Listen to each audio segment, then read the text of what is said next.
Fil-Forzi Armati ta' Malta issa żdiedu uffiċjalment 60 soldat ġdid wara li temmew il-perjodu ta' reklutaġġ tagħhom.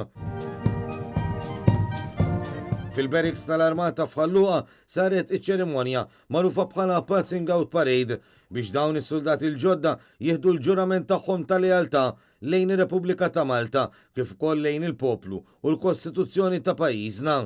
Jidher li l-aktar li spikkat fost sħaba kienet il-gunner Roxanne Mikallef li ntażlet bħala l-aqwa rekluta. Dwar dan il-kap komandant tal-Forzi Armati Jeffrey Kurmi qal li ċar li l-Armata tagħti l-istess opportunità lil kulħadd u anke temmen li l-irġiel u n-nisa huma kapaċi jindaqs. L-attività kienet indirizzata wkoll mill-Ministru tal-Intern Michael Farrugia li fil-bidu spezzjonaw ukoll il-Gwardja tal-Onur u awgura lil dawn is-soldati ġodda għal-bidu tal-ħidma tagħhom u bil-Brigadir Kurmi bil-qeda qrib tiegħu u qal li min laħaq fl-aħħar snin fl-Armata dejjem kellu l-kwalifiċi meħtieġa u ħal opportunitajiet li natawlu minn ta' fuqu.